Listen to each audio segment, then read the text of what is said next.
El libro de Deuteronomio es el quinto libro de la Biblia y el último libro de la Torá. Después del éxodo de Egipto, Israel estuvo en el monte Sinaí por un año, entrando en un pacto con su Dios. Y luego tuvieron un desastroso viaje a través del desierto, y la generación del éxodo se descalificó a sí misma para entrar en la tierra prometida de Abraham. Así que Deuteronomio inicia con Moisés delante de esta nueva generación explicándoles la Torá. Y es a partir de aquí que el diseño y el propósito del libro se desarrollan. Deuteronomio está formado por una serie de discursos de Moisés donde él está solicitando a la nueva generación de Israel a ser fieles al pacto con su Dios. En el centro del libro está una colección de leyes, las cuales son los términos del pacto entre Dios e Israel. Algunas de las leyes son nuevas, pero muchas son repeticiones de las leyes dadas anteriormente en el monte Sinaí. Y de este hecho es de donde el libro recibe su nombre, de la palabra griega Deuteronomion, que significa segunda ley. Alrededor de estas leyes se encuentran dos secciones externas con discursos de Moisés. Cada una de estas están divididas en dos partes. Profundicemos y veamos cómo funciona todo esto. Así que, primero que nada, Moisés resume la historia hasta ahora y resalta lo rebelde que fue la anterior generación, contrastando con la gracia constante de Dios y su provisión en el desierto. Y Dios sí trajo su justicia sobre ellos, pero no abandonó sus promesas del pacto. Después de esto siguen una serie de sermones muy apasionados, donde Moisés llama a esta nueva generación a ser más fieles al pacto que lo que sus padres habían sido. Él les recuerda los 10 mandamientos, y luego el centro de esta sección es una famosa enseñanza llamada el Shema. Moisés dice: «Escucha, oh Israel, el Señor es nuestro Dios, el Señor uno es. Amarás al Señor tu Dios con todo tu corazón, con toda tu alma y con toda tu fuerza». Esta se convirtió en una oración diaria muy importante en el judaísmo, y esta une todos los temas de este libro. Así que la palabra escucha, Shema en hebreo, significa mucho más que solo oír. Su significado incluye responder a lo que oyes, o en español diríamos obedece. Y la palabra amarás en hebreo también significa mucho más que solo una emoción o sentimiento. Se trata de una decisión devota, de todo corazón a Dios, la cual involucra tu voluntad y tus emociones, tu mente y tu corazón. Ahora, para Israel su obediencia y devoción a Dios servían a un propósito mucho más grande. La obediencia a las leyes de Dios haría a Israel un pueblo único entre las naciones, justo como dijo Dios en el monte Sinaí. Ellos se convertirán en un reino de sacerdotes. Y Moisés ahora dice: ¿cómo?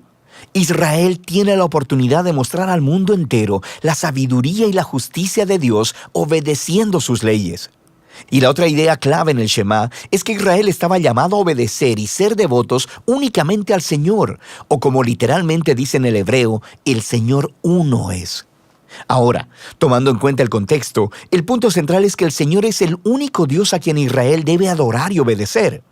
Israel está a punto de entrar a la tierra de Canaán, donde las personas adoraban ídolos que representaban a todos los diferentes aspectos de la creación: el sol, el clima o el sexo y la guerra. Y en la perspectiva de Moisés, el adorar a esos dioses degrada a los humanos y destruye las comunidades. Pero adorar al Dios de Israel, quien es el Creador y el Redentor, esto guiará a la vida y a la bendición. Y así llegamos a la gran colección de leyes en el centro del libro, y estas están más o menos acomodadas por temas. Así, la sección inicial es acerca de la adoración de Israel a su Dios. Ellos debían tener un templo central donde el único Dios sería adorado. Y Dios también debía ser adorado mediante el cuidado que Israel proveyera a sus pobres. Por ejemplo, todos los israelitas debían apartar 1/10 de su ingreso anual para el templo, pero otro 10 debía apartarse cada 3 años y ser dado a los pobres. Y estas eran la clase de leyes que ponían a Israel en la vanguardia de la justicia en comparación con sus antiguos vecinos. Y todo estaba conectado con la adoración a Dios. La siguiente sección describe las cualidades de carácter de los líderes de Israel. Así que los ancianos, los sacerdotes y los reyes estaban bajo la autoridad de las leyes del pacto, las cuales Dios dijo que Él haría cumplir enviando profetas para pedirle cuenta a los líderes. De manera que en contraste con los vecinos de Israel, donde los reyes eran considerados como divinos y como la ley misma, los líderes de Israel estaban subordinados a la ley y a los profetas. Lo que continúa es una larga sección de leyes acerca de la vida civil de Israel. Reglas sobre el matrimonio, la familia y los negocios, también sobre la justicia social, sobre su sistema social y cómo debían proteger a los huérfanos y a los extranjeros, y luego estas reglas concluyen con más leyes sobre la adoración. Ahora, aquí hay algunos consejos para leer todas estas leyes. Recuerda, primero que nada, que estos son los términos del Pacto del Sinaí dados específicamente al Israel antiguo, quien vivía en una cultura que es muy diferente a la tuya. Y en segundo lugar, no será útil que compares estas leyes con las leyes modernas de una cultura muy diferente. Más bien, estas leyes fueron dadas para apartar a Israel, así que debemos comparar estas leyes con las de los vecinos de Israel, como Asiria y Babilonia. Y cuando haces eso, de repente, las leyes que parecen duras o extrañas se hacen mucho más claras. Puedes darte cuenta que Dios está empujando a Israel a un más alto nivel de justicia que el que se conociera hasta la fecha. Y finalmente, intenta discernir los principios centrales de sabiduría o justicia que están debajo de cualquier ley en particular, y descubrirás algunas cosas bastante profundas. Así que aquí tienes una tarea para obtener créditos extra. Ve a ver cómo el apóstol Pablo hace esto en su primera carta a los Corintios, capítulo 9, versículo 9, y él cita una ley de Deuteronomio capítulo 25, versículo 4. Es muy interesante. Volvamos a Moisés. Después de abordar todas estas leyes, emite el reto final de que Israel debe escuchar y amar a su Dios. Él emite primero una advertencia y un ultimátum. Si Israel escucha y obedece a su Dios, todo irá genial. Habrá mucha bendición divina.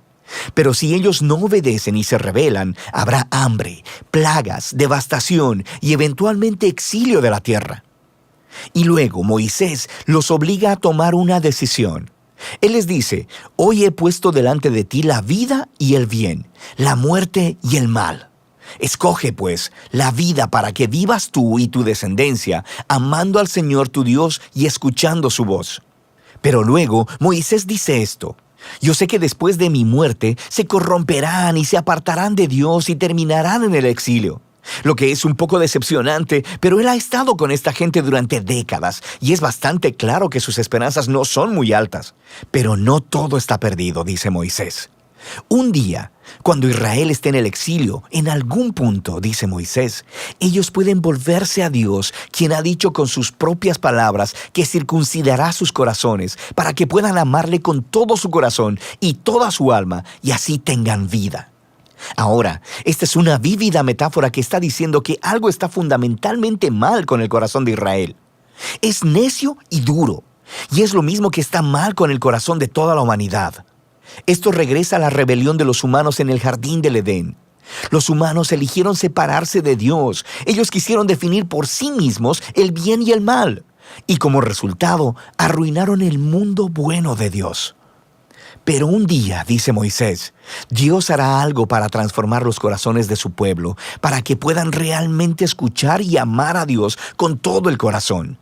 Y entonces serán llevados de vuelta a la vida verdadera. Esta es la promesa que retoman los profetas bíblicos posteriores, Jeremías y Ezequiel, la esperanza de un nuevo corazón. Así que Moisés termina su discurso con un poema de advertencia y luego de bendición. Luego sube a una montaña y muere. Y así termina la Torá. Todas las tensiones de los temas en la historia bíblica son colocados en su lugar, pero se quedan sin resolver. ¿Cuándo vendrá el descendiente de la mujer y derrotará al mal? ¿O cómo rescatará Dios a todo el mundo y bendecirá a todas las naciones a través de esta familia? ¿Y cómo pueden reconciliarse la santidad de Dios con personas que son rebeldes continuamente? ¿Y cómo transformará Dios los corazones de su pueblo? Para saberlo, deberás seguir leyendo, pero por ahora, de eso trata el libro de Deuteronomio.